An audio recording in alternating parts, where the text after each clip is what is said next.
하나님 아버지, 이 시간에 부족한 자를 세워주시니 감사합니다. 종의 입술을 사용하셔서 말씀에 담긴 그 뜻과 비밀들을 우리 깨달아서 함께 나누며 그 말씀이 우리 안에 새겨지는 거룩한 역사를 경험하게 도와주시옵소서. 하나님 아버지, 진실로 성령이 역사하심으로써 주님 주신 그 말씀들의 의미와 내용을 내가 가지고 그 말씀으로 온전히 세워지는, 정말 그 말씀이 되어지는 이러한 역사를 경험하고 이것을 전가할 수 있는 능력에 도와주시옵소서. 오늘도 여러 가지 모양으로 말씀을 듣는 모든 심령들 위에 복 주시고 저들도 동일한 은혜와 능력이 있도록 역사하여 주시옵소서. 성령께서 원수들의 모든 역사, 회방하는 것들에 우리의 마음의 생각을 주장하는 것들의 역사를 끊어주셔서 오직 하나님의 말씀만이 온전히 들려지게 도와주시옵소서. 예수 이름으로 기도했습니다. 계시록 21장입니다.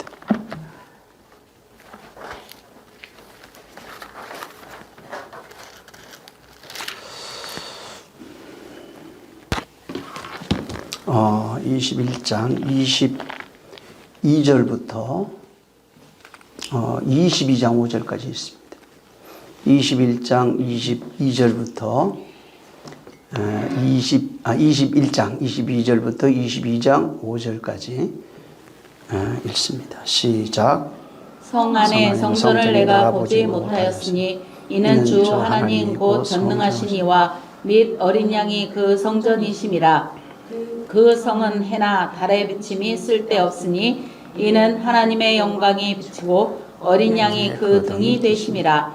만국이 그 빛 가운데로 다니고 땅의 왕들이 자기 영광을 가지고 그리로 들어오리라. 성문들을 낮에 도무지 닫지 아니하리니 거기는 밤이 없음이라. 사람들이 만국의 영광과 존귀를 가지고 그리로 들어오겠고 무엇이든지 속된 것이나 가증한 일 또는 거짓말하는 자는 결코 그리로 들어오지 못하되 오직 어린 양의 생명책에 기록된 자들뿐이라. 또 저가 수정같이 맑은 생명수의 강을 내게 보이니 하나님과 및 어린 양의 보좌로부터 나서 길 가운데로 흐르더라. 강 좌우에 생명나무가 있어 12가지 실과를 맺히되 달마다 그 실과를 맺히고 그 나무 잎사귀들은 만국을 소성하기 위하여 있더라.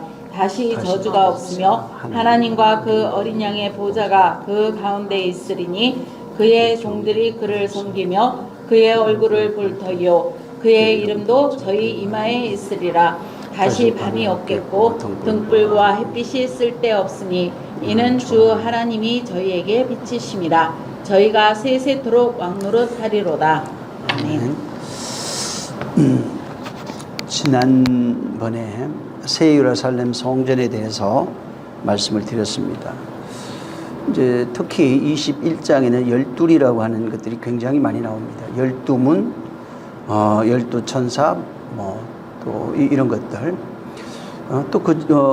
물론 여기 이거 새 예루살렘 성을 설명하면서 12지파, 12기초석, 12보석, 12 이름들 이런 것들이 굉장히 많이 나오는데 이것이 이제 새 예루살렘이라 이렇게 말씀을 했고 또 이것은 사실은 교회된 하나님의 아들들의 모습을 이런 식으로 12보석, 성전, 새 예루살렘 성, 12문, 12천사, 사자 이런 식으로 이제 설명을 해 놓은 겁니다. 이 21장에도 이 열둘로 되어 있는 이 새 예루살렘 성전이 아주 네모 반듯하다 이런 식으로 이제 말씀을 했고 성전은 12,000 스타디온이라고 말하고 144 규빗을 이제 설명으로 성전 벽이라고 말했어요. 그냥 성전은 12,000 스타디온이고 성벽은 144 규빗이라 이제 이렇게 말씀을 기록을 해놨습니다. 여기 지금 그 계시록에서 새 예루살렘이라고 하는 이것이 새 하늘 또 새 땅이라고 하는 그것이 이제 새 예루살렘이라 이렇게 말했고 그 앞에 보면은 21장 2절부터 이렇게 보면은 그 새 예루살렘 성, 그 새 하늘과 새 땅으로 되어 있는 이것은 신부라 이렇게 말합니다. 그래서 이 새 하늘과 새 땅이라는 것도 지난 시간에 말씀을 드린 것처럼 장소적 개념이 아닙니다. 이것은 장소적 개념이 아니고 하나님의 언약이 완성되어져 있는 그 성전의 존재적 개념을 말하고 있는 겁니다. 그래서 다시 말하면 교회의 됨을 말합니다. 교회의 존재를 이런 식으로 새하늘과 새 땅, 또 새 예루살렘 성, 거기에 성이 12문, 12보석, 그리고 완성된 거룩한 신부 해서 이제 완성된 교회의 존재를 그렇게 설명해 놓은 겁니다. 그 열이라고 하는 열둘은 뭐냐면 하나님이 주신 십계명이에요. 그 열이라고 하는 그 율법이 완성되어진 그 존재를 열둘로 이렇게 설명한 겁니다. 그래서 10이 마지막 하나 곧 그리스도로 완성되어진 그 열이 완성되어진 모습이 예수 그리스도입니다. 그리스도의 모습이 10이 하나로 완성되어진, 내가 다 이루었다고 그랬죠, 율법을. 그래서 완성되어진 모습은 죽음과 부활을 통해서 완성되신 예수 그리스도의 모습을 말하고 있고, 그로 말미암아 그 안에서 완성되어진 교회의 모습을 상징하고 있는 겁니다. 그래서 12은 그 안에서 완성되어진 우리입니다. 그래서 12은 교회로, 그리스도 안에서 교회로 완성되어진 그런 존재들을 12이라고 하는 그 수로서 그렇게 표현해 놓은 겁니다. 자, 여기 이제 21장에 그리고 이제 22절에 보면 성 안에 성전이 있는데 성전을 내가 보지 못했다고 말합니다. 이는 주 하나님 곧 전능하신 이와 그 어린 양이 성전이 되심이라 이렇게 말씀했어요. 그러니까 성전을 보지 못했다는 겁니다. 그 성 안에 봤는데 그 성전이 없다고 말합니다. 이것은 뭐냐면 거기도 말해놨지만 그리스도가 머리가 되신 성도들의 그 모습을 이렇게 이제 설명을 해놓은 겁니다. 그래서 이게 그것이 없고 주 하나님 곧 전능하신 이와 및 어린 양이 그 성전이 된 거예요. 그러니까 성도 자체가 성전이라고요. 오늘날 제3성전 세운다고 저기 이제 예루살렘, 백두더 이스라엘, 예루살렘 이런 식으로 해서 헌금도 하고 가서 그거 세우기 위해서 기도해야 된다고 하는 운동을 합니다. 근데 여기는 지금 22절을 잘 읽어보면은 성전이 누구냐면은 어린 양과 하나 되어져 있는 그 존재입니다. 새 예루살렘이 바로 어린 양과 하나 되어져 있는 그 존재고 그가 바로 성전이에요. 그래서 여기 보면은 어린 양과 22절에 전능하신 이와 및 어린 양이 성전이 돼요. 이것은 그분이 머리 대신 교회를 말해요. 그분이 머리가 되고 그리스도가 머리가 되고 우리는 그의 지체가 되어져 있는 교회를 가리켜서 성전이라고 합니다. 그래서 이것을 이해하지 못하면 해, 달, 별이 비치는데 이것이 쓸데없다는 것도 이해할 수가 없습니다. 그래서 이게 23절부터는 22절에는 그리스도가 머리가 되고 이제 교회가 그의 지체가 되어 있는 상태를 얘기를 하고 있고 23절부터 26절은 뭐냐면은 성전이 된 교회의 내적 상태입니다.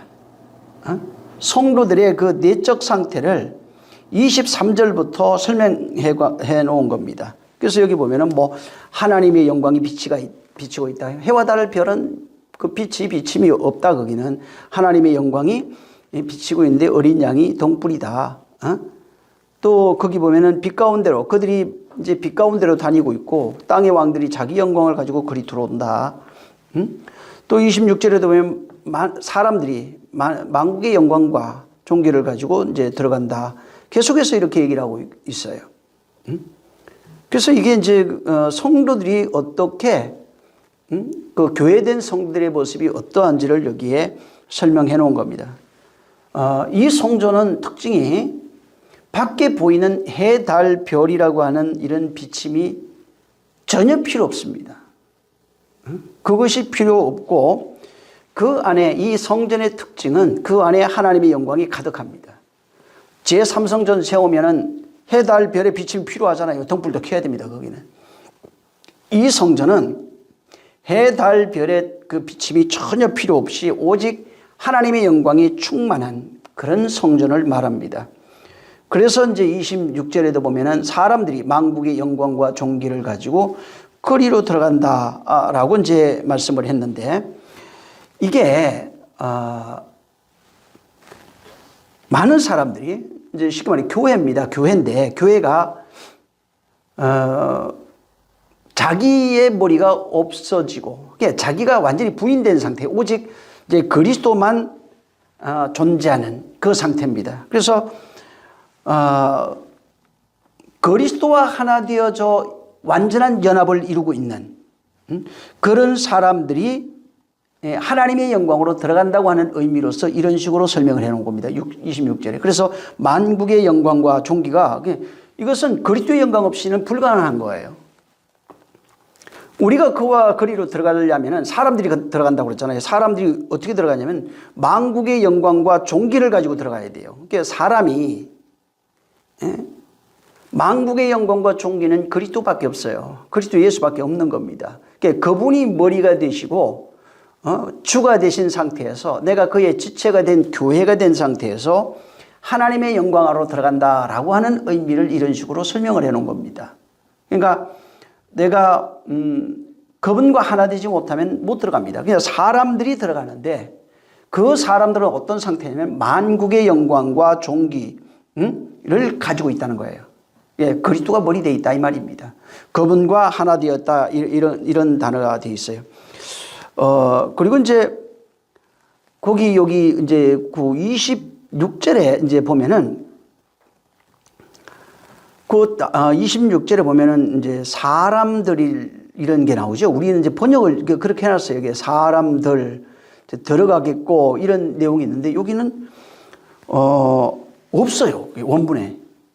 근데 우리 이제 이 번역 성경에 우리 개역 이제 한글 개역 개정도 마찬가지인데, 26절에 여기 보면은 사람들이 만국의 영광과 존귀를 가지고 들어가겠고 들어오겠고 이제 이렇게 돼 있죠. 이렇게 돼 있는데, 이게 사람들이라든가 그다음에 들어오겠고 이건 없고, 어떻게 돼 있냐면은 이제 직역을 해보면은 그들이 만국의 그 영광과 그 존귀 안으로 들어가겠고 이렇게 돼 있어요. 그러니까 그들이, 사람이 아니고 그들이 만국의 영광과 그 존귀 안으로 들어간다는 말입니다. 그래서 이제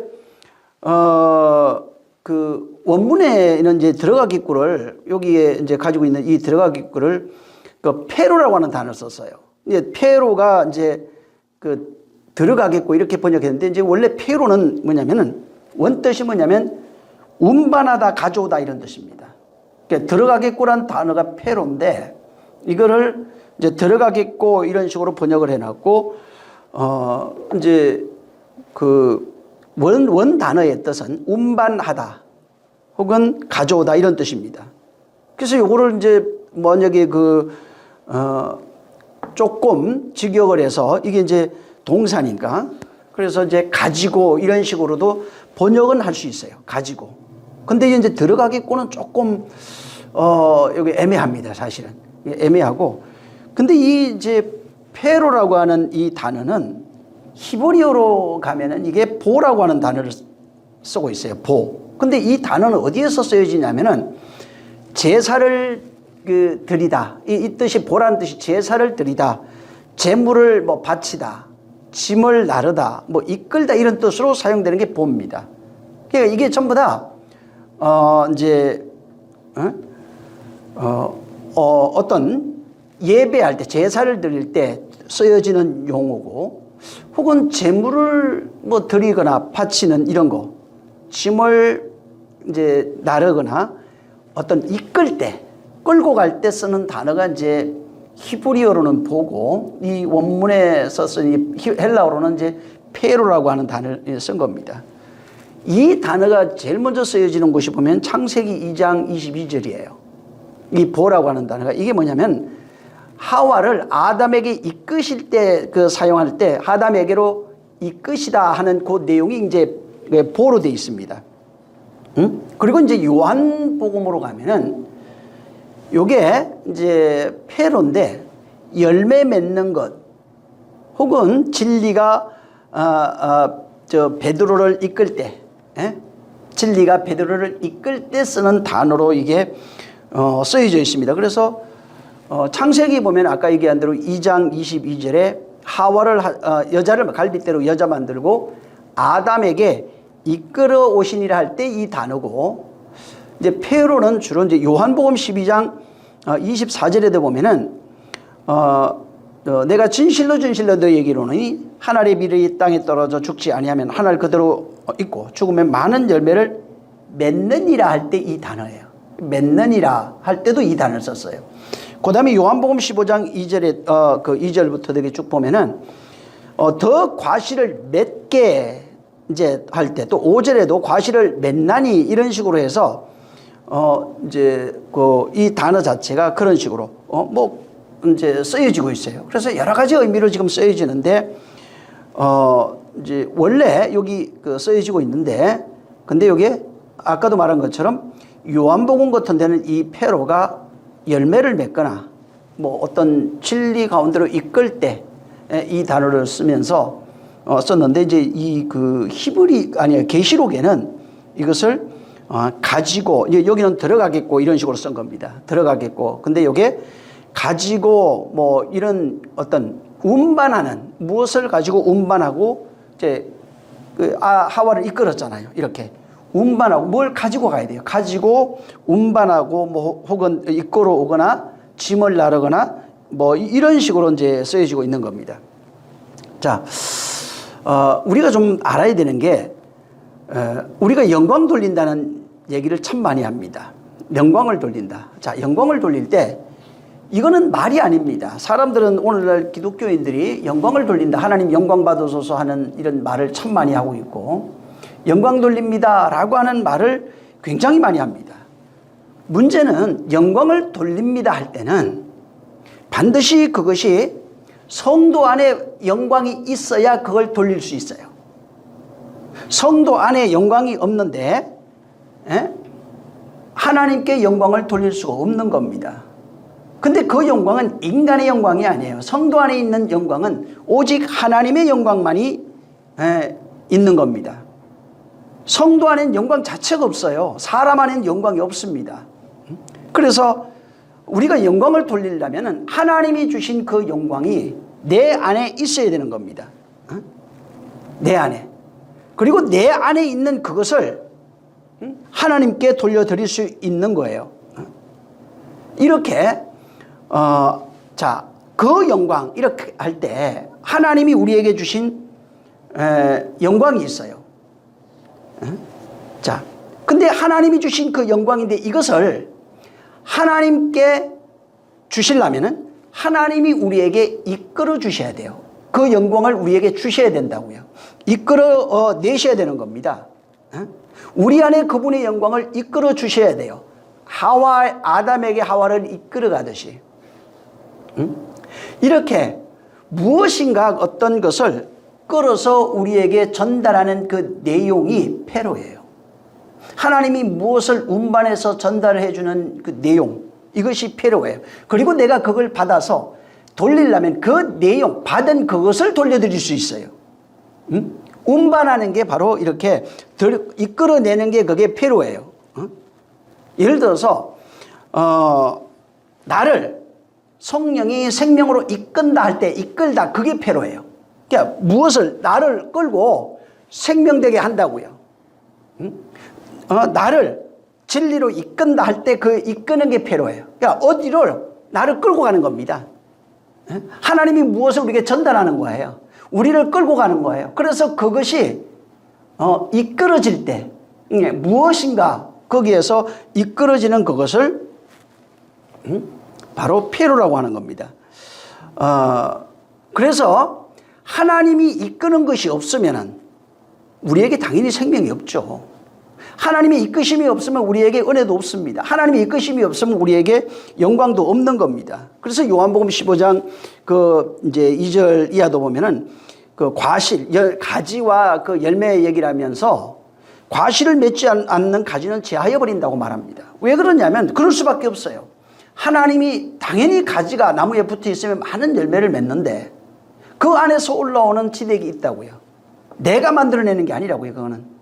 근데 열매 안 맺는 것은 이끌어주는 것이 없어요. 당연히 말라버릴 수밖에 없는 겁니다. 그래서 제하여 버리는 겁니다. 그래서 신앙생활을 우리가 좀 이해를 해야 되는 게 하나님의 이끄심이 신앙생활이에요.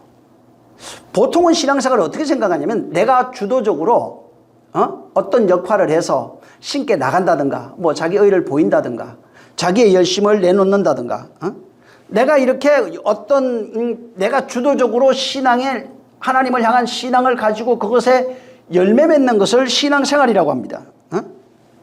만약에 이렇게 되면은 하나님께서 주시는 은혜가 없어요. 하나님이 이끄심이 없는 거예요. 그럼 어떻게 되냐면 내가 주도적으로 내가 열심을 가지고 신앙하는 이것은 하나님과 상관없는 것이기 때문에 하나님께서 그리스도에게서 제하여 버린다고요. 이 그리스도인들은, 교회는, 성도는 그분의 이끄심이 있습니다. 그래서 그분의 이끄심이 내 안에 있어야 그분의 것으로 열매 맺는 겁니다. 그래서 주님도 뭐라고 얘기를 하냐면 너희가 나를 떠나서는 아무것도 할 수가 없어. 응? 나를 떠나서는 어떤 열매도 맺을 수 없다고 말하는 겁니다. 그래서 나를 떠나서는 아무것도 할 수 없다고 얘기를 하시면서 뭐라고 합니까? 너희가 내 안에 있어야 되고 내가 너희 안에 있어야 된다. 그러면 많은 열매를 맺을 수 있다. 그러니까 주와 하나 되어 있지 못하면 어떤 열매도 맺지 못합니다. 왜? 우리를 성령이 오시면 얘기했잖아요. 생명으로 이끈다고요. 진리로 이끈다고요. 하나님의 영광으로 이끄신다고요. 하나님의 사랑으로 이끈다고요. 그러면 많은 열매 맺는 거예요. 하나님 없는 나의 주도적 역할은 그분과 전혀 상관이 없는 거예요. 근데 많은 사람들이 하나님 없는 나의 주도적 역할을 통해서 하나님이 기뻐한다고 생각하는 겁니다. 이제 그게 요한복음 21장 그 18절에 보면은 베드로에게 예수님이 하는 얘기가 하나 있어요. 거기 보면은 내가 진실로 진실로 내게 이르노니 젊어서는 내가 스스로 띠띠우고 원하는 곳으로 다니거니와 늙어서는 내 팔을 벌리리니 남이 내게 띠띠우고 원하지 않는 곳으로 데려가리라고 그랬어요. 젊어서는 보면은 내 원하는 대로 했다는 거예요. 내 원하는 대로 다녀요. 근데 늙게 되니까 원치 않는 곳으로 다닌다고 그랬어요. 여기에 남이 늙어서는 내 팔을 벌리 남이 내게 띠띠우고 원치 않는 곳으로 다니라고 그랬잖아요. 남이란 단위 우리가 이게 남 이런 뜻이 아니고 어떤 사람을 뭐 이런 해서 남 그런 뜻이 아니고 그게 그 다른 것이란 뜻으로 되어 있어요. 다른 것. 남이란 게 아니라 다른 것입니다. 그래서 자 보세요. 내 안에 진리가 있으면 성령이 나를 이끄신다고 그랬잖아요. 요한복음 16장에도 13절 14절에 성령이 오시면 너희를 진리 가운데로 이끄신다 할 때 그게 패로예요. 그러니까 진리의 영이 너를 패로한다고요. 성령이 우리를 패로한다고요. 이끄신다고요. 하나님의 말씀이 우리를 이끄신다고요. 이렇게 하나님의 영이 우리를 이끌면은 바로 하나님의 영광이 가득해지는 겁니다. 그래서 성전은 하나님의 영광이 충만하려면 하나님이 나를 이끄셔야 돼요. 패로해야 된다고요. 하나님의 영으로 인도해야 돼요. 말씀으로 인도돼야 돼요. 그래서 이게 늙어서는 띠띠우고 다니잖아요. 젊어서는 뭐냐면 전에 얘기했죠. 이게 율법이에요. 율법에 의해서 네 스스로 옳고 그른 것을 판단하면서 네가 스스로 네가 할 길을 걸어간다 이 말이에요. 근데 늙어서는 성령이 오신 이후에는 성령이 너를 이끄신다는 겁니다. 진리가 너를 이끌게 된다는 거예요. 그러니까 젊어서는 율법 진리를 모르니까 율법으로 판단하고 선악을 판단하고 살아가지만은 그럼 그것이 없어야 되냐? 아니라니까. 그게 필요한 거예요. 그런 과정이 필요한 거예요. 율법 없으면 진리를 몰라요. 그래서 모든 사람이 똑같은 것이 율법의 모든 것을 경험하게 돼 있어요. 그리고 성령이 오시면은 그가 우리를 생명으로 인도하신다고요. 그분이 우리를 이끄신다고요. 그래서 그가 오셔서 그날에 성령이 오시면은 진리의 영이 너희 안에 있으면 그가 너희를 진리 가운데로 인도한다고 말하는 겁니다. 그렇게 돼야 하나님의 영광이 충만해요. 지난번에 제가 영광에 대한 얘기를 했습니다. 영광이 뭐냐면 하나님이 영광 받으셔서 해서 된다고 해서 되는 것이 아니라고 말씀드렸어요. 영광은 내게 하라 하신 그 뜻이 내 안에 이루어져서 모든 것이 이루어지면 아버지가 영광 받아요. 그것이 내게 영광이 되는 겁니다. 말씀이 이루어진 그 상태가 영광이라고요. 영광은 하나님의 뜻이 이루어지지 않으면 영광이 될 수가 없어요. 그래서 영광 받아서 해서 되는 게 아니고 영광은 하나님의 뜻이 그대로 다 그 속에 이루어진 상태가 영광이에요. 말씀이 된 상태를 영광이라고 합니다. 그래서 말씀이 되어서 영광이 되면 당연히 그거는 그 영광으로 충만한 자가 되는 겁니다. 자, 그래서 하나님의 말씀이 끊임없이 나를 하나님께로 인도하고 있고 영으로 인도하고 있는 거예요. 베드로 후서 1장 21절에 보면은 예언이라고 하는 거는 사람의 뜻으로 낸 게 아니다. 예언이라고 하는 것은 오직 성령의 감동하심을 입은 사람들이 하나님께 받은 것이다. 받아서 낸 것이 예언이라 이렇게 말씀합니다. 이게 뭐냐면 율법이라고 하는 것은 율법이 말씀이죠. 구약에 주신 말씀인데 율법이라고 하는 것은 성령의 진리로 풀어야 된다는 말이에요. 율법은 진리로 풀어지는 것이라고 말하는 겁니다. 그러니까 율법에 있는 내용들이 자 구약에 성령이 오셔서 그거 말씀한 거래요. 예언한 것들을. 자 성령이 예언하셨대요. 사람들의 입을 통해서 사람들이 받아서 냈대요. 그러면은 이걸 풀려면 어떻게 해야 되는 거예요? 성령으로 깨달아야 된다는 겁니다. 성령이 하나님이 예언을 하셨고 그걸 해석하는 이도 그럼 하나님이시라는 거예요. 하나님이 없으면은 성령으로 하지 않은 것은 예언을 풀 수가 없다는 겁니다. 그래서 여기 말하는 거는 베드로후서 1장 21절에도 예언의 말씀을 풀려면은 이거는 사람의 뜻으로 할 수 있는 게 아니라는 겁니다. 사람의 어떤 생각으로 할 수 있는 게 아니에요. 오직 성령의 감동하심을 받은 사람이 그렇게 예언을 한 것처럼 푸는 것도 똑같은 겁니다. 그러면 사람의 어떤 감정이나 이런 것이 아니에요. 그래서 이렇게 사람들이 예언을 할 때 성령의 감동을 입어 했잖아요. 성령의 감동을 입어서 예언했잖아요. 그래, 입어가 패로예요. 그럼 우리가 똑같이 보세요. 어떤 성령의 감동으로 되어 있는 말씀이에요. 율법이에요. 자, 율법을 풀려면은 똑같다는 겁니다. 성령의 감동을 입어야, 성령에 이끌려야 바로 이 성령에 의해서 예언하신 그 말씀들을 풀 수 있다는 것입니다. 그래서 이 패로는 하나님이 이끌지 않으면 할 수 있는 게 아니에요. 그분이 이끄심이 있어야 돼요. 그분의 역사하심, 이끄심, 그분의 도우심, 이런 이끌리심 이런 것들이 우리 안에 있어야 되는 겁니다. 그래서 그것이 있어야 내가 말씀으로 쫓아갈 수 있고 그 말씀을 깨달을 수도 있고 그 말씀대로 우리가 이루어질 수도 있는 겁니다. 누가복음 23장 26절에 보면은 저희가 예수를 끌고 갈 때 시몬이라는 구레네 사람이 시골에서 오는 것을 잡아 그에게 십자가를 지어 예수를 쫓게 하니라 할 때 그 쫓게 하는 이게 패로입니다. 그러니까 이와 같은 의미로서 여기 지금 이 계시록 21장도 마찬가지예요. 새 성전 안에서 땅의 왕들이에요. 이 땅의 왕들이 영광을 패로한다는 거예요. 영광 안으로 들어간다. 전부 다. 그분의 이끄심으로 그 안에 들어가는 거예요. 여기는 들어가겠고 이렇게 이제 설명을 했는데 영광 안으로예요, 그냥. 영광 안으로. 하나님의 이끄심이 없으면 이거는 영광 안으로 들어갈 수가 없는 거예요.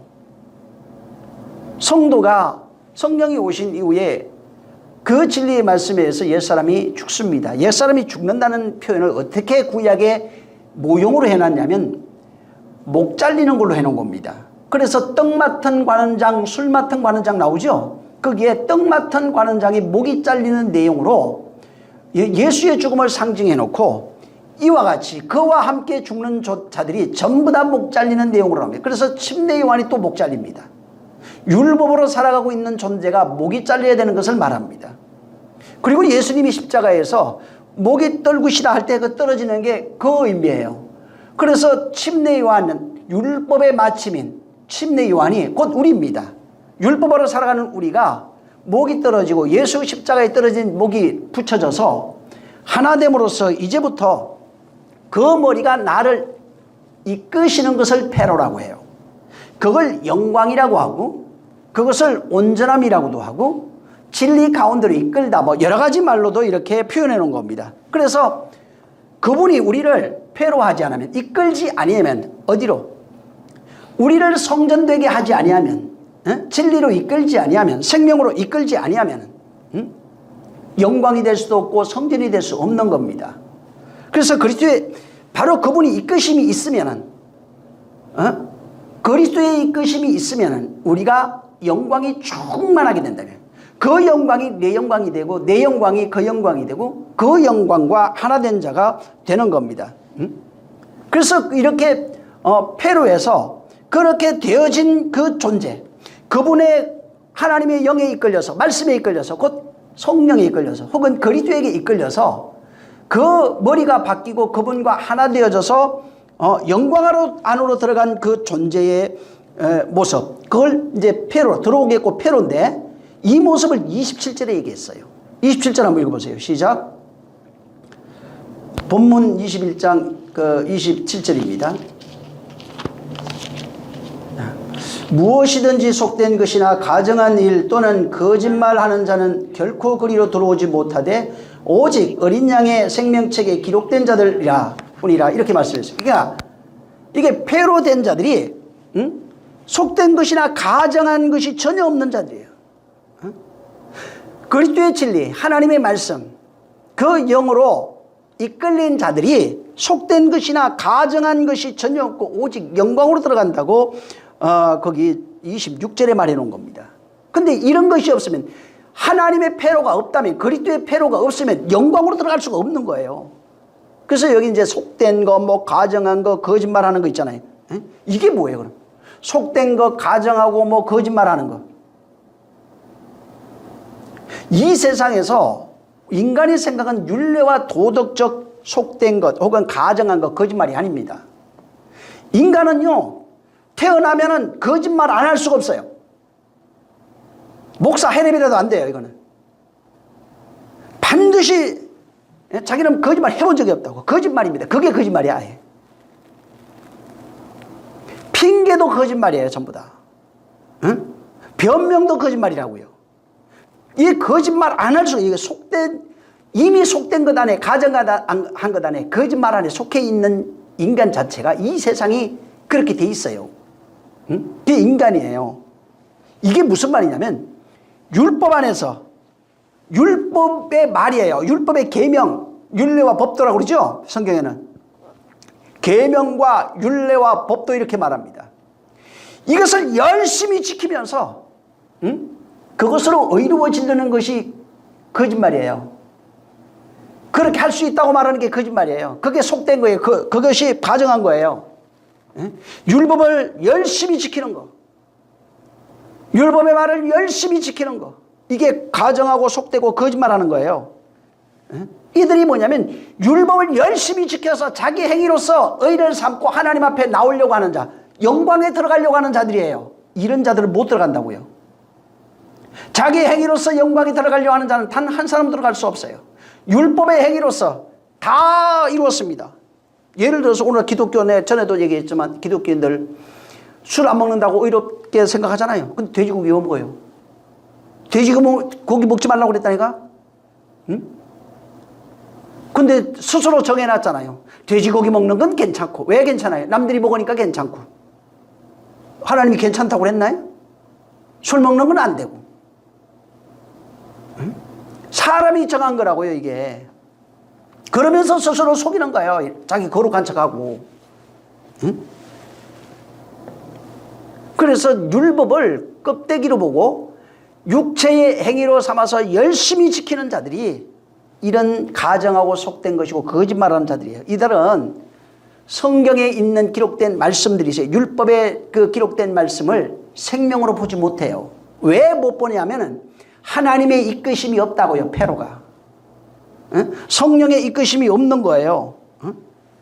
그래서 율법에 기록되어 있는 내용들을 전부 다 껍데기로 보고 그냥 행위로서 지키는 자들입니다. 근데 하나님이 이끄시는 자들은, 영광 안에 들어가는 자들은 율법에 기록된 말씀 속에 있는 생명을 발견한 자들이에요.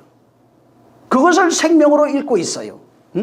그래서 생명으로 읽고 생명된 자를 가리켜서 여기에서는 성전이라고 말한 겁니다. 성전은 율법에 기록된 말씀들이 성령에 의해서 우리에게 전달하신 말씀이고 그 말씀 속에 담겨있는 내용을 성령으로 해석해서 그 말씀이 생명이라는 것을 자기로 증명한다고요. 그렇게 생명된 자, 성령이 이끌려서 그렇게 생명된 자를 성전이라 하고 성전된 자라고 합니다. 이것을 가리켜서 다른 모양으로 하나님의 영광 안으로 들어간 자들이라 혹은 성전 안으로 들어간 자들이다. 하나님의 영광이 빛나는 자라 이렇게 말씀한 겁니다. 율법 안에 있는 자는 하나님의 말씀을 껍데기로 받습니다. 그래서 밖에 있는 말씀이에요. 다 행위로 지켜야 하는 그런 말씀이에요. 근데 여기에 성전 안에 들어가는 이 사람들은 하나님의 말씀을 안의 말씀으로 받는다고요. 이 안의 말씀으로 받았다고요. 그걸 생명책에 기록했다고 그랬어요. 다시 말하면 하나님의 말씀이 기록된 그곳이 책이라고요. 말씀이 어디에 기록이 됐냐면 바울은 신비에 기록하는 것이라 이렇게 얘기했어요. 성령으로 깨달아 신비에 기록하는 것을 생명책이라고 말합니다. 그래서 하나님의 말씀이 지금 어디에? 성령이 이끌려서 이 안에서 해석해서 내 신비에다가 이걸 기록해 놓은 거예요. 그게 영광이에요. 말씀이 영광이에요. 말씀이 빛이라고요. 그 말씀이 내 안에 기록돼서 내가 되면 빛난다고요.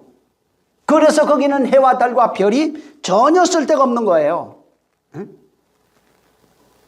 그래서 그 말씀이 빛나고 있는 거기가 하나님의 말씀이 이루어졌기 때문에 하나님께 영광 돌리는 존재가 되고 하나님의 영광이 충만한 자가 되고 그 영광 아래 사는 자가 되는 겁니다. 그래서 그들이 만국이 바로 그 왕과 하나 되어서 그 안으로 만국이 영광과 존귀를 가지고 그 안으로 들어왔다. 가지고 갔다. 영광과 하나 되어져 있다. 그 안에 있다. 라고 하는 표현으로 이렇게 이것을 해놓은 겁니다. 그래서 이게 말씀이 내 안에 이루어지지 않으면 이것은 말씀으로 되어지는 그 존재가 될 수 없는 겁니다. 이건 오직 성령이 할 수 있는 거예요. 그래서 교회된 자가 돼야 교회된 자가 새 예루살렘 성이에요. 교회된 자가 그 안에 영광이 빛나고 있는 거예요. 거기에는 그리스도가 머리가 돼 있어요. 거기는 생명이 충만한 것입니다. 자, 여기 21절에 보면은 수정같이 맑은 생명강이 이제 봤어요. 근데 이게 하나님과 어린 양의 보좌에서 흘러나오고 이게 이제 길 가운데로 흐르다가 강 좌우 생명나무가 있는데 거기 12가지의 열매를 맺는데 달마다 열매를 맺고 나무가 잎사귀는 만국을 치료하기 위하여 있더라. 이제 이렇게 기록해 놨습니다. 자, 22장에 오면은 생명수강이 나와요. 생명수강. 이 생명수강은 여기서 그냥 어느 날 뜬금없이 나오는 게 아닙니다. 이 생명수강은 가장 먼저 나오는 데가 에덴입니다. 에덴 동산에서 발원하는 네 강. 거기에 샘 하나가 있고 그 강의 그 원천이에요. 그 다음에 네 강으로 흘러갑니다.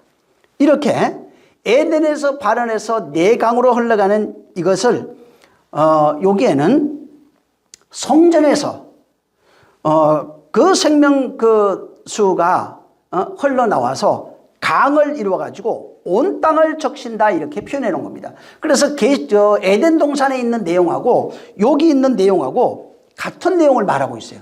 그 다음에 여기 또 어디에 나오냐면 에스겔에 또 나옵니다. 에스겔서에 보면은 거기도 성전에서 또 흘러나와요.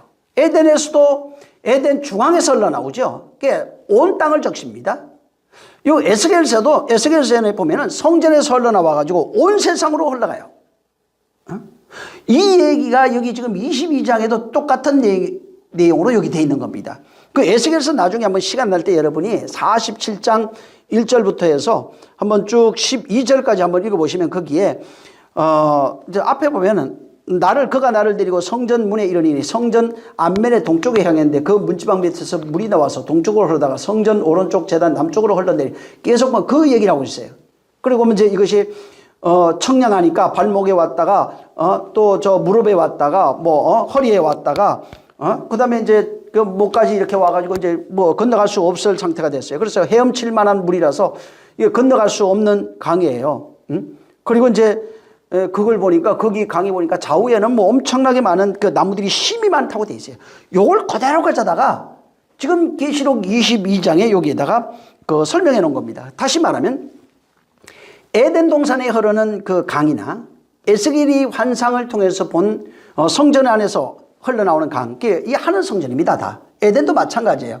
그 성전에서 흘러나오는 그런 생명수 강이나 지금 여러분이 읽었던 요한계시록 22장에 여기 나오는 그 강 모두가 똑같은 내용이에요. 그러면은 이게 어디서 흘러나오는 거예요? 에덴 중앙에서 흘러나오고 있고 에스겔서로 가니까 이게 성전에서 흘러나옵니다. 요한계시록에도 성전에서 흘러나온다고 말하고 있어요. 그 뭐예요 이게? 이건 뭐냐면은 예수 그리스도를 통해서 흘러나오는 강을 상징합니다. 자, 그럼 보세요. 요한복음 그 7장 30절인가? 여기 보면 성령이 너희에게 임하시면 너희 안에 생수의 강이 흘러난다고 그랬어요. 자, 보세요. 우리는 강이 없어요. 강이 흘러날 수 있는 존재가 아니라고요. 하나님에게서 나와요. 성전에서만 나오는 거예요.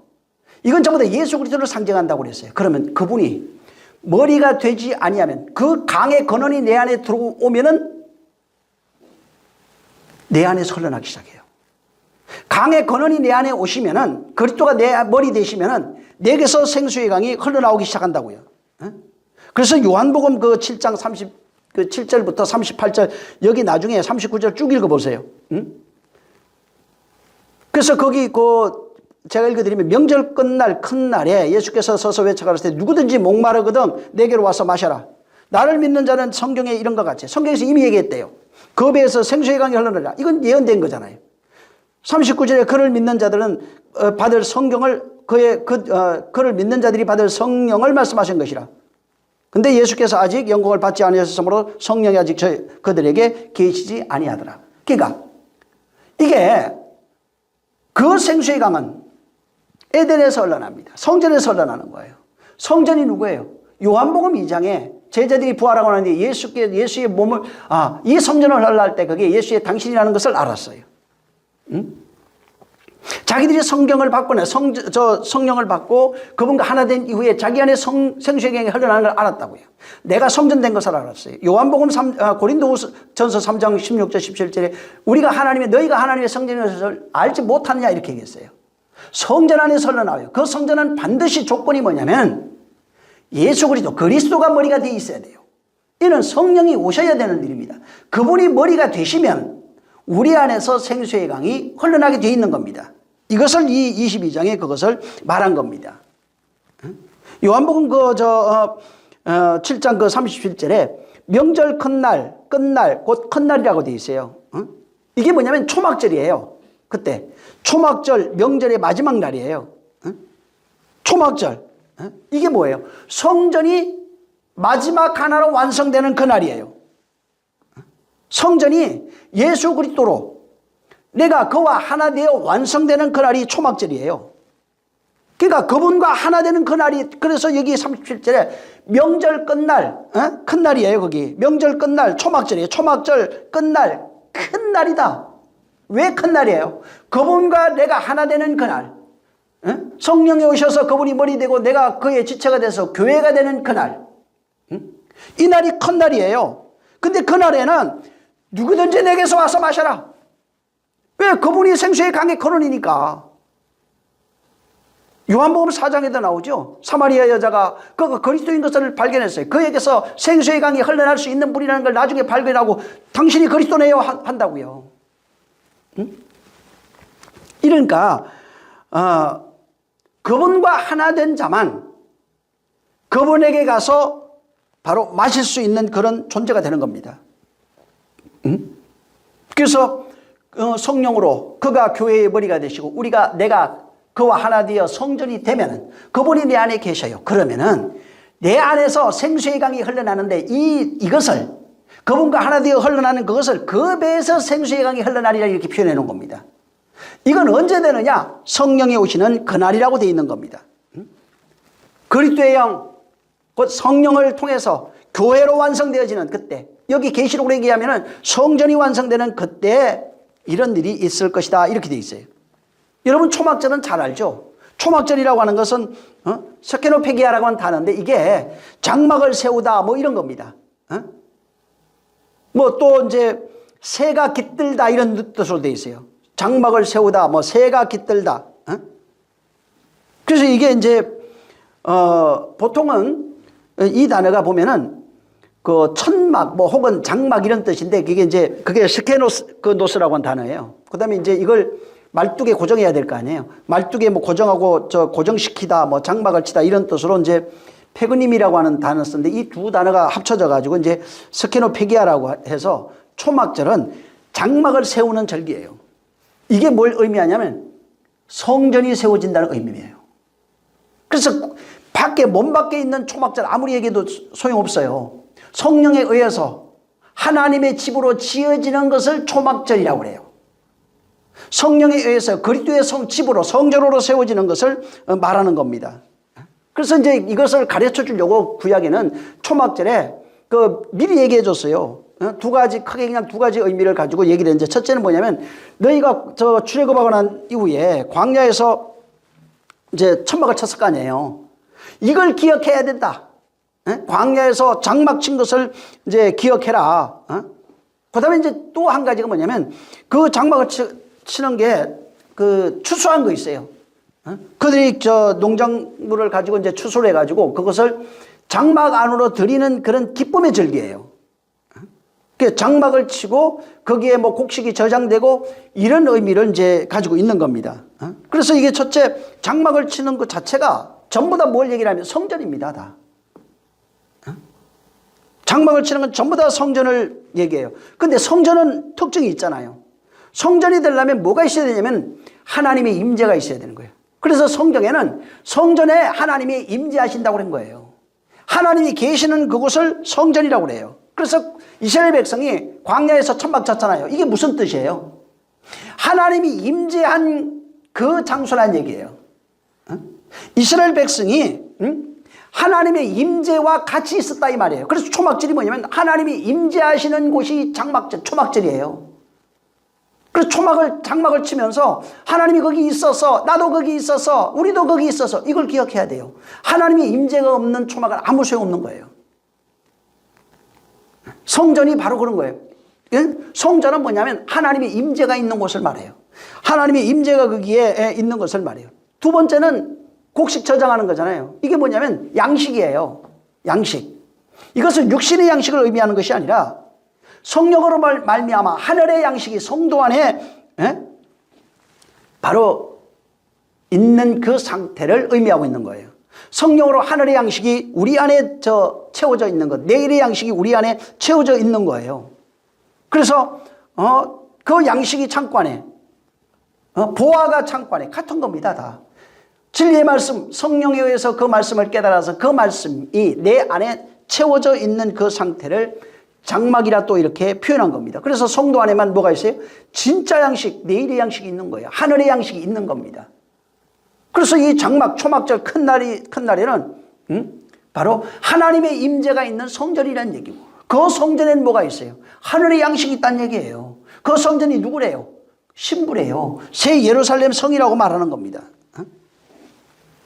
그래서 전에도 얘기한 것처럼 첫 번째 성전, 성경에는 첫 번째 성전, 말하지 못하는 성전인데 에덴 동산부터 시작해서 헤롯 성전까지입니다. 그 다음에 말하는 성전이 나와요. 움직이고 말하는 성전이 예수 그리스도예요. 그가 없어졌어요. 없어지면서 내가 가는 것이 유익이라. 내가 성령 오시는 거라 너희 안에 있는 것을 알리라 얘기해 줬어요. 그래서 첫 번째 성전, 두 번째 성전이 없어지면서 세 번째 성전으로 우리가 완성되는 겁니다. 어떻게? 성령이 오심으로써 우리 안에 하나님의 영, 그리스도의 영, 성령이 오심으로써 내가 성전으로 완성되는데, 이렇게 되면은 이 요한복음 7장 38절 36절부터 쭉 있는 내용이 바로 생수의 강이 흘러난다고요. 너희 안에 그분이 생수의 근원이에요. 그리스도가 생수의 근원이라고요. 그래서 성전, 내가 성전이 되고, 그분이 하나님이신 그가 우리 안에 이제 좌정하고 계시고 하나 되어 있고, 그리고 내가 하나 된 그 안에서 뭐가 흘러난다고요? 양식이 흘러나온다고요. 생수의 강이 흘러나온다고요. 그래서 그 안에서는 양식, 생수의 강이 그 안에서 흘러나와서 만국을 적실 수 있다, 이 얘기를 하는 겁니다. 그래서 이제 계시록 22장 1절에 여기 보면 수정같이 맑은 생명수의 강을 내게 보이니 하나님과 그 어린 양의 보호자로부터 나온다, 이제 라고 말한 거예요. 그리고 이제 뭐라고 하냐면, 길 가운데로 이 물이 흘러가는데 강 좌우에 생명나무가 있어 12가실 실과를 맺히되 날마다 그 과실을 맺히고 그 나무 잎사귀들은 만국을 소생하기 위하여 있더라, 이렇게 돼 있어요. 무슨 얘기냐면, 이제 거기서 물이 흘러나오는데 이게 길 가운데로 흘러요. 근데 이게 강 좌우에 보니까 여기는 이제 생명나무가 있다고 돼 있어요. 강 좌우에 생명나무가 있고, 그 다음에 12과실을 맺고 있고, 그 나무 잎사귀가 있는데 이거는 만국을 치료하는 것이라, 이렇게 이제 말씀했어요. 자, 여기 흐른다 하는 것은 다른 게 아닙니다. 흐른다고 하는 것은 그냥 그대로예요. 성도 안에 생명이 흐르고 있는 그 상태를 이렇게 표현해 놓은 겁니다. 성도 안에 하나님의 생명수의 강, 생명의 내용, 생명의 말씀이 흐르는 그 상태를 여기 그대로 표현해 놓은 겁니다. 그 다음에 여기 광 좌우에 생명나무가 있어, 이렇게 돼 있잖아요. 이제 이렇게 보면 이게 강 좌우에 두 개잖아요. 좌우 해가지고 거기에 있는 것처럼 보이는데, 여러분 창세기 3장에 나오는 생명나무가 이 나무예요. 근데 창세기 3장에 가서 생명나무를 보면 전부 다 단수로 되어 있습니다. 그러니까 이게 두 개가 아니에요. 하나예요. 생명나무가 두 개가 아니고 하나라고요. 하나인데 우리 이 번역을 이제 좌우 이렇게 번역을 해놨어요. 자, 그러면 이 좌우가 들어가 보면 어떻게 되어 있냐면, 우리가 말하는 왼쪽 오른쪽이라는 뜻이 아닙니다. 이게 좌가 어떻게 나오냐면 에류덴이라고 하는 단어예요. 이 에류덴이라고 하는 단어는 뭐냐면 좌라는 뜻이 아니라 여기서, 이런 뜻이에요. 여기서. 여기서. 그 다음에 이제 우가 오른쪽이라는 단어가 아니고 에케이덴이라고 하는 단어예요. 에케이덴. 거기서부터, 이런 뜻이에요. 그러니까 이것을, 여기서를 좌로, 그 다음에 거기서부터를 우로 이제 이렇게 번역을 해 놓은 겁니다. 그래서 이게 생명나무가 광 좌우에 두 그루 이런 식으로 많이 있다, 이런 게 아니라 생명나무가 그 안에 있다는 얘기입니다. 우리 안에, 성도 안에 있는 그 상태를 이런 식으로 표현해 놓은 겁니다.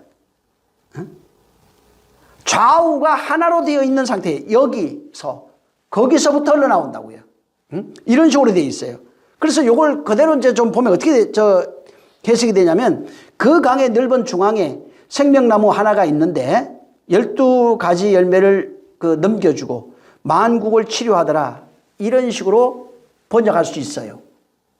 그러니까 이게 우리가 지금 번역해 놓은 거는 조금 그 원문하고는 조금 내용이 이제 다릅니다. 그 다음에 이제 3절부터 보면은 거기 다시 저주가 없고, 하나님과 어린 양의 보좌가 이제 그 가운데 있고, 그의 종들이 그를 섬기며 그를 얼굴을 보고 이름도 이마에 있고, 그 다음에 다시는 밤낮이 없고 등불, 햇빛 이런 것이 필요 없고 주님이 그들에게 비치심으로 세세토록 왕노릇한다고 그랬어요. 여기 지금 3절에 다시 저주가 없다 할 때 이 저주가 카타테마라고 하는 단어예요. 이게 이제 이 카타테마는 카타티뎀이라고 하는 데서 이제 유래하는데, 이게 보통은 카타티뎀이는 아래에 놓아두다, 이런 뜻입니다. 저주가 그렇게 돼 있어요. 이 저주가 카타데미 이런 뜻인데, 이게 이제 아래에 놓아두다. 요게 이제 보통 이 카타티뎀이라고 하는 단어가 동의어로 쓰는 단어가 아나데마인데 이게 아나데마는 참 많이 나와요. 이 아나데마인데 이게 뭐냐면 저주받는 것, 파멸로 넘겨지는 것, 이런 뜻이 이제 이 아나데마입니다. 자, 근데 이 카타티데미가 왜 여기 이제 저주로 이렇게 해놨잖아요, 여기는. 근데 원문에 아까도 얘기한 것처럼 그냥 보면은 아래에 놓다, 내려놓다, 시체를 두다, 무엇 아래로 놓다, 이런 뜻입니다. 근데 이걸 저주로 번역을 했어요. 뭐 아래로 놓는 이런 걸 저주로 전부 다 이제 번역을 했거든요.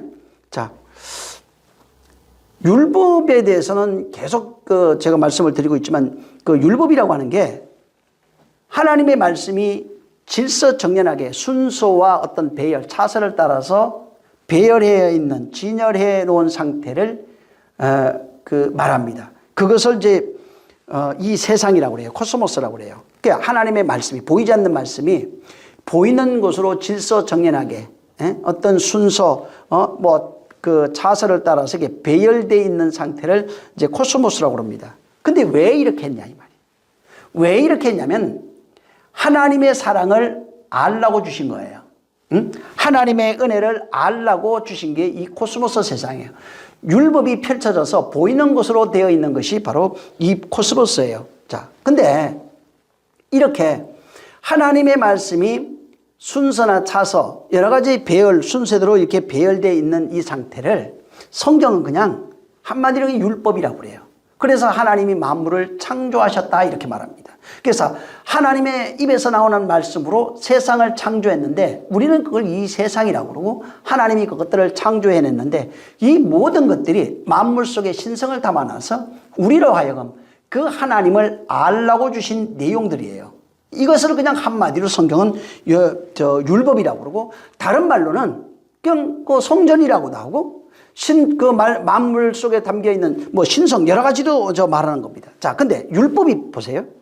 이렇게 만물에 담겨 있는 신성을 모았어요. 막 모아가지고 사람들이 볼 수 있도록 확실하게 볼 수 있도록 딱 그려준 그림이 뭐냐면은 모세의 장막이에요.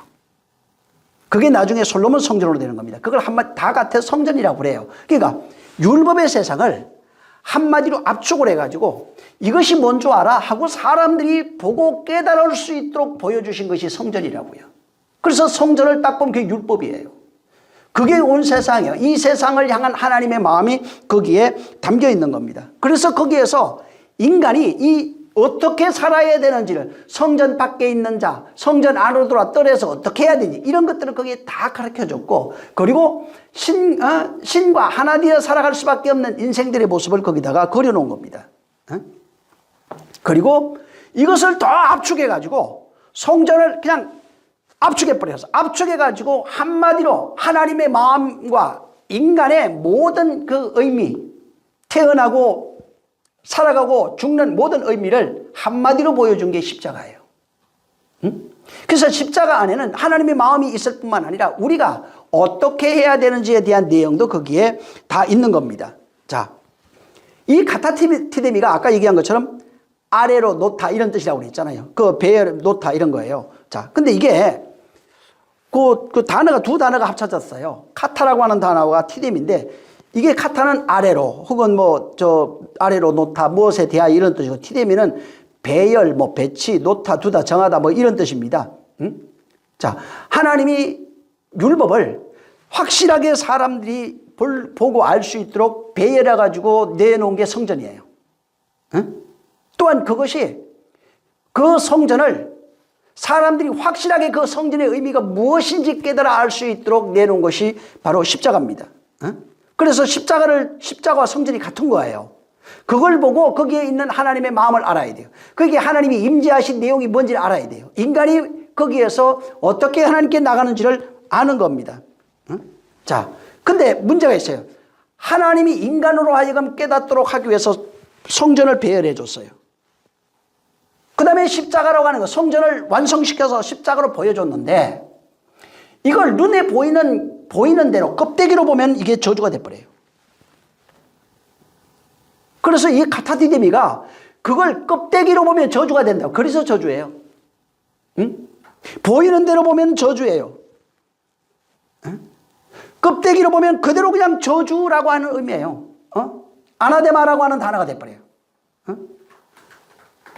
근데 이것을 눈에 보이는 대로 보는 것이 아니고 그 의미를 내가 깨달아 가지고 이것이 내 안에 진리로 세워지면 시스템이라고 그래요. 시스템이. 이 시스템이 이게 뭐냐면 성전이 보이는 성전이에요. 이게 십자가도 보이는 거예요. 근데 이게 안에 내용을 깨달아서 이게 보이는 내용 안에 담겨 있는 내용이 내 안으로 들어오는 게 시스템이에요. 그러니까 보이는 내용이 내용의 의미를 깨달아서 그 내용의 의미가 내 안으로 들어온 상태가 시스템이라고요. 다시 말해서 보이는 것을 통해서 보이지 않는 내용을 깨달았는데 진리로 그것을 깨달으면 시스템이가 돼요. 근데 껍데기로 보면은 저주가 된다고요. 카타티뎀이 그냥. 말 그대로 그냥 그 성전 맞아. 예수님 죽은 거 맞아. 이렇게 돼버리면 그냥 아무것도 아니에요. 응? 그래서 이렇게 내가 하나님이 보여주신 성전의 완성이 십자가인데 십자가 안에 담겨있는 내용을 깨달아서 내가 진리가 되면은 내가 하나님께 드려지는 아나데마라고 하는 봉헌물 됩니다. 응? 그래서 이게 봉헌물이라고 하는 이게 같이 있어요. 하나님의 임재는 항상 저주와 구원이 같이 있다고요. 이 아나데마도 마찬가지예요. 이 아나데마라고 하는 이 단어도 저주받은 것, 파멸로 넘겨지는 것, 신께 바쳐진 봉헌물. 그러니까 단어 안에 저 단어 안에 저주받는 것도 있고 신께 바쳐진 봉헌물도 있는 거예요. 그래서 여기 그 명사로 보면 아나데마가 아나티뎀인데 이게 위로부터 세워지다 이런 뜻입니다. 그러니까 위로부터 세워지고 올려두다 올려두는 것, 위에 두는 것 이런 뜻을 갖고 있어요. 그러니까 하나님이 보여주신 그 내용이 십자가를 통해서 껍데기로 보지 말고 그 안에 담겨있는 하나님의 마음 이것을 발견해서 내가 그 진리의 말씀으로 내가 받고 내가 생명이 돼버리면은 내가 하나님께 드리지는 저주가 봉헌물이 된다고요. 사람들은 이 세상이 있어요. 이 세상은 율법의 세상이라고 합니다. 아까도 얘기한 것처럼. 율법이 보여지는 것으로 나타난 것이 성전이에요. 근데 성전 안에는 뭐가 있냐면 진리가 담겨 있는 거예요. 십자가로 하는 것도 보여지는 겁니다. 그분의 죽음은 전부 다 보여지는 건데 그 안에는 바로 진리라고 하는 내용이 담겨 있어요. 근데 십자가를 통해서 그 안에 있는 생명의 내용을 발견하지 못하면 저주라고요. 발견하면 생명이 돼요. 같이 있다고요. 이렇게. 성전을 통해서 그 껍데기를 보면 저주예요. 그 안에 담겨있는 내용을 모르면 저주가 되는 겁니다. 그래서 성경에 히브리서에 보면은 눈에 보이는 것은 히브리서 11장 3절에 믿음으로 모든 세계가 하나님의 말씀으로 지어진 줄을 우리가 아나니 보이는 것은 눈에 보이는 것은 나타난 것으로 말미암아 된 것이 아니니라. 다시 말해서 눈에 보이는 이 세상이 있어요. 눈에 보이는 그 성전, 눈에 보이는 그 십자가가 있어요. 이게 전부 다 뭐로 됐다는 거예요? 하나님의 말씀으로 됐다고요. 눈에 보이는 것은 전부 다 하나님의 말씀으로 된 거예요. 성전이 뭐예요? 하나님의 말씀으로 되어진 거라고요. 근데 거기에 뭐가 있어요? 그 안에 신성이 있다고요. 만물 속에 신성이 있다고요. 신성을 발견하니까, 율법을 발견하니까 그 안에 생명이 있다고요. 신성 안에 보니까 생명이 있다고요. 모든 세계가 하나님의 말씀으로 되었대요. 이게 보이는 모든 세계를 통해서 그것으로 말미암아 된 게 아니라고요. 보이는 그것을 통해서 된 게 아니라고요. 그래서 그것으로 보면은 그 안에 것이 안 보여요. 근데 보이는 것을 통해서 뭐를 발견하게 하시려고 하면 보이는 것은 하나님의 말씀으로 된 것을 발견하게 하려고 한다는 거예요. 그 말씀이 생명이라고요. 그 안에 하나님의 생명이 담겨 있다고요. 그래서 보이는 것을 통해서 보이지 않는 것을 발견하는데 보이는 것을 통해서 아버지를 아는 겁니다. 예수를 통해서 아버지를 아는 거예요. 보이는 그 이 세상에 있는 생명들의 이 모든 것을 통해서, 만물을 통해서 그 안에 담겨 있는 생명을 아는 겁니다. 그래서 보이는 것을 통해서 보이지 않는 하나님 모르면은 저주라고요. 보이는 것을 통해서 그 안에 있는 생명을 발견하면은 생명이 되는 겁니다. 그래서 보이는 것을 보이는 것으로만 보면은 성경은 뭐라고 얘기하냐면 그걸 전부 다 저주, 뭐 파멸, 어둠, 죄, 사망 여러 가지로 얘기하는 겁니다. 그게 카타데마예요. 저주. 응? 보이는 것으로만 보면은 카타데마가 돼요. 저주가 돼버려요. 그냥 이게 그 안에 있는 생명을 발견하지 못하는 겁니다. 그래서 율법의 저주라고 하는 게 이게 여기 이제 카타티뎀이 이게 내려놓다, 뭐 두다, 이게 전부 다 율법 이 세상이에요. 그 안에 율법의 저주 안에 담겨 있는 하나님이 세운 그 안의 의미와 내용, 이게 아나티뎀인데 이게 위에 둔 것, 뭐 알려진 것, 전하게 된 것, 하나님이 전해준 그 내용들, 이런 것들을 알게 되면은 내가 하나님께 드려지는 아나데마, 봉헌물, 신께 바쳐지는 봉헌물이 되는 겁니다. 그래서 바울이 이제 그리스도의 사랑에 대해서 이제 설명하는데 고린도후서 4장 18절에 보면은 우리가 주목하는 것은 보이는 것이 아니요 보이지 않는 것이니 보이는 것은 잠깐이요. 여기도 이제 거기는 이게 잠깐이라고 하는 단어는 프로스 카이로스라고 하는 단어예요. 이건 일시적으로 뭐 순간적으로 지나가는 시간, 이 땅의 어떤 시간들을 말합니다. 근데 그러면서 하는 얘기가 잠깐이고 보이지 않는 것은 영원함이라 이제 이렇게 해놨어요. 보이지 않는 것이 영원하대요. 근데 영원한 거라고 하는 단어가 그 아이오니오스라고 하는 단어예요. 이거는 뭐냐면 영원한 뭐 또 영혼의 세계, 시작이나 끝이 없는 어떤 그런 그 의미를 가지고 있거든요. 그래서 이게 보통 성경이 말하는 시간이 두 개가 있어요. 이게 뭐냐면 영혼의 시간하고 율법의 시간입니다. 그 율법의 시간은 우리가 보통 알고 있는 시간이 물리적 시간이고 영혼의 시간은 성경에서 말하는 진리의 시간이에요. 자, 아까도 얘기했지만 이 보여지는 이 세계, 율법이 보이는 것으로 나타나서 사람들이 보고 알 수 있도록 율법, 그러니까 표면적으로 눈으로 혹은 오감으로 알 수 있도록 이 코스모스 세상에 펼쳐져 있는 것은 잠깐이라고요. 자, 잠깐인데 이건 뭐냐면 순간적으로 지나가는 그런 그 시간이라는 겁니다. 그래서 고린도후서 4장 18절에 나중에 한번 그 잠깐이요 하는 것도 이렇게 한번 들어가서 이제 찾아보시기 바랍니다. 그래서 이거는 저 프로스 카이로스에 전부 다 일시적으로 뭐 순간적으로 지나가는 이런 뜻으로 되어 있어요. 그 이제 카이로스라고 하는 거는 크로노스 시간이 우리가 보여지는 시간들이에요. 우리가 이 세상 물리적 시간으로 알고 있는 보여지는 것으로 말미암는 모든 것들, 이런 것들이 이제 크로노스 시간이라고 그래요. 그래서 그냥 이건 순간에 지나가는 그런 시간인데 이게 이 크로노스 시간이 카이로스라고 하는 시간으로 향해 가고 있어요. 이 카이로스 시간은 들어가 보면 어떤 때, 시점, 뭐 기간, 그 다음에 들어가 보면 또 뭐가 나오냐면 옳은 때, 알맞은 때, 좋은 때, 제때 뭐 이런 걸로 나옵니다. 쉽게 말해서 아까 그 말한 것도 눈에 보이는 것은 잠깐 지나간다. 순식간에 지나가는 거예요. 그래서 고린도 4장 18절에 눈에 보이는 것들은 보이는 것은 잠깐이고 순간에 지나가는 것들이고 이런 것들은 뭐 그 순간에 지나간다 이게 뭐 없어진다 이런 뜻도 있고요. 그 다음에 뭐 나쁜 것 이런 것도 있어요. 그러니까 눈에 보이는 것은 순간에 지나간다. 저 나쁜 것이다. 이런 것들은 잠깐이다. 이런 것을 말합니다. 근데 이제 이게 보이지 않는 것들은 영원함이라 말씀했어요. 그 아이오니오스라고 하는 이 단어인데 이게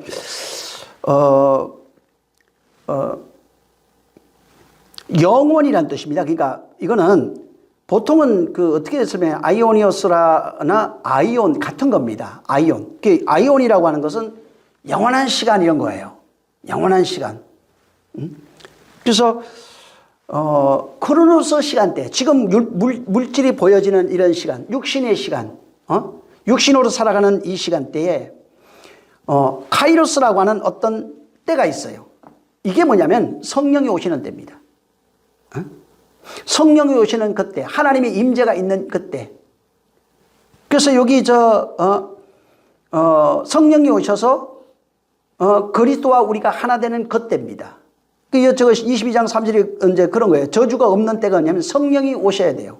하나님의 말씀이 우리 안에 임재해야 돼요. 그러니까 이게 좋은 건 나쁜 걸로만 보지 말고 이런 것들이 지금 율법이라고 하는 이 펼쳐진 세계가 있습니다. 율법이라고 하는 것이 나쁜 것이 아니라는 거예요. 율법을 왜 줬느냐? 율법이 코스모스를 왜 펼쳐졌느냐? 크로노스 시간에 왜 있냐? 이게 잠시 지나가는 건데 이게 왜 여기 있냐면은 이것을 통해서 진리를 알라고 주신 거라는 거예요. 그래서 코스모스 이 세계가 크로노스와 같이 지금 돼 있는데 크로노스는 아까도 얘기한 육신의 시간, 물질의 시간입니다. 내가 살아가는 동안에 코스모스가 보인다고요. 근데 이때 바로 카이로스라고 하는 하나님의 임재하는 그 시간을 경험해야 된다고요. 그때가 있어야 돼요. 그러면은 근데 요걸 경험하지 못하면 그냥 크로노스예요. 그러면 어떻게 되냐면은 저주 아래 있다고요. 근데 이것이 지나가는 때가 언제냐면 성령이 임하는 어떤 카이로스적인 것을 경험하는 그때로부터 시작해서 그때가 되면 어떻게 되면 그때로부터는 아이온이라고 하는 영원한 시간으로 끌고 가신다는 거예요. 그분이. 이 세상에 태어난 것은 이 코스모스 세상이에요. 율법의 세상이에요. 여기에 태어나가지고 크로노스, 물질의 시간 속에 갇혀 있습니다. 이게 저주예요. 자, 근데 가다가 어떤 때, 카이로스, 하나님이 성령을 경험하는 그때, 그리스도를 만나는 그때예요. 이제 그렇게 되면은 저주가 다시 없어진다고요. 요 때가 없으면은 저주가 지속되는 겁니다. 그리고 그때로부터는 어떻게 되냐면 성령이 나를 영원이라고 하는 아이온, 이때로 우리를 끌고 간다는 겁니다. 그래서 그때를 중심으로 해서 카이로스, 성령이 오는 그때를 중심으로 해서 좌우가 이제 갈라지는데 아직 요 때를 경험하지 못한 때가 되면은 사망 아래 있는 자, 흑암 아래 있는 자, 저주 아래 있는 자 이렇게 표현해 놨고 성경은 그 다음에 요 때, 카이로스, 요 때를 경험하고 이제 지나가면 어떻게 되냐면 이때로부터 생명 아래 있는 자, 진리 아래 있는 자, 영원 아래 있는 자, 빛 아래 있는 자 이런 식으로 설명해 놓은 겁니다. 그래서 모든 인간은 이 율법의 세상에 태어날 수밖에 없어요. 그러면 그게 뭐냐면 거기서 선악을 판단하며 살아가면서 이 세상의 껍데기만 보고 살아간다면 그게 저주라고요. 근데 다시 저주 없는 자가 뭐냐면 성령을 경험한 사람들이에요. 그때로부터 하나님 말씀에 영혼으로 이끌려가는 그런 사람들이 다시는 저주가 없어요. 그리고 그들은 하나님과 어린 양의 보좌 그 가운데 있어서 그의 종들을 섬기고 있어요. 하나 되어 있어요. 날마다 그의 얼굴을 볼 수밖에 없죠, 당연히. 그리고 그의 이름이 그 이마에 있어요. 여기에 뭐 이름 썼다는 얘기가 아니에요. 하나님의 말씀된 자란 뜻입니다. 하나님의 말씀된 그들이 있는 거예요. 그러니까 그들 속에 뭐가 있어요? 빛이 있으니까 당연히 밤이 없죠. 그 안에는 등불도 햇빛이 당연히 없죠. 주 하나님이 저들에게 빛이 되니까. 그리고 세세토록 당연히 왕노하게 돼 있죠. 왜 왕노릇해요? 그 성령이 나를 영혼으로 이끌어가고 있으니까. 진리의 생명으로 이끌어가는 상태를 왕노릇이라고 그런 거예요. 하나님의 말씀에 이끌려 그 말씀으로 살아가고 있는 상태, 빗대어 살아가고 있는 상태를 왕노릇이라고 한 겁니다. 밖에 나가서 다른 사람 지배한다 이 뜻이 아닙니다. 말씀에 집이 되어 그 말씀으로 살아가고 있는 상태, 빛으로 살아가고 있는 상태, 생명으로 살아가고 있는 그 상태를 왕노릇으로 이렇게 얘기하는 겁니다. 그래서 육신의 시간이 있는 그때에 지금 크로노스예요. 카이로스라고 하는 어느 때, 하나님을 만나는 그때, 성령이 오시는 그때, 바로 이런 좋은 때, 그때를 경험해야 되는 겁니다. 이것이 없으면 영으로 이끌릴 수가 없는 거예요. 그래서 카이로스 시간부터는 아이온까지 가는 거예요. 아이온. 영원으로 가는 겁니다. 그건 내가 하는 게 아니에요. 그분이 이끌어주시는 겁니다. 정말 그래서 이제 이 안에 다시는 저주가 없는 존재가 돼요. 왜? 옛사람이 죽었거든요. 옛 자아가 목 잘려버렸거든요. 옛 것이 전부 다 심판받았거든요. 그리고 여기는 그리스도가 머리가 되어 있기 때문에 그리스도의 영광만 충만한 겁니다. 그걸 하나님의 영광이라고 해요. 여기는 그래서 하나님의 영광으로 전부 다 해놓은 겁니다. 정말 이와 같은 역사, 하나님의 영광이 충만한 이런 역사가 있기를 예수님으로 축원합니다. 기도하겠습니다. 하나님 아버지, 우리를 축복해 주셔서 정말 우리로 말씀 안에 거하는 삶을 살기에 부족함이 없도록 역사하여 주시옵소서. 물질의 시간 속에서 살아갈 수밖에 없는 우리 인생들이지만 이 물질의 시간을 통하여 보이지는 것을 보는 것이 아니라 그 속에 담아두신 하나님의 그 신성들을 발견하고 하나님을 만나는 카이로스의 시간을 모두가 경험함으로써 이제부터는 성령에 이끌려 영혼으로 이끌려가는 아이온의 삶을 살 수 있는 거룩한 자들이 되게 하여 주시옵소서. 하나님 아버지, 우리가 진리되는 것이 정말 하나님의 그 말씀을 인하여 변화된 우리의 삶을 이 본문에는, 오늘 본문에는 정말 성전이라고 그랬고, 그러한 삶은 하나님의 영광이 빛나는 삶이라, 하나님의 영광으로 하나 되어져 가는 삶이라 표현해 놨사오니, 또한 그러한 삶이 생수의 강이 흘러나서 만국을 적시는 삶이라고 했사오니, 이와 같은 생명수 강이 흘러나는 거룩한 삶을 살기에 부족함이 없도록 역사하여 주시옵소서. 진실로 이 본문에 말씀했던 모든 내용들이 이 말씀을 듣는 모든 자 안에 그대로 경험되어지는 놀라운 역사 있게 도와 주시옵소서. 예수 이름으로 기도했습니다. 주님이 가르쳐준 기도하고 말씀. 하늘에 계신 우리 아버지여, 이름이 거룩히 여김을 받으시오며 나라에 임하옵시며 뜻이 하늘에서 이룬 것 같이 땅에서도 이루어지리이다. 오늘날 우리에게 일용할 양식을 주옵시고 우리가 우리에게 죄진 자를 사하여 준 것 같이 우리 죄를 사하여 주옵시고 우리를 시험에 들게 하지 마옵시고 다만 악에서 구하옵소서. 나라와 권세와 영광이 아버지께 영원히 있사옵나이다. 아멘. 감사하신 주여, 우리 모두 주 안에 거하게 하시고 말씀이 말씀되어지는 거룩한 삶을 살기에 부족함이 없도록 역사하여 주시옵소서. 주님이 오늘도 함께 하시고 복 주시기를 원합니다. 자, 우리 모든 영광 하나님께 수고 많이 하셨습니다.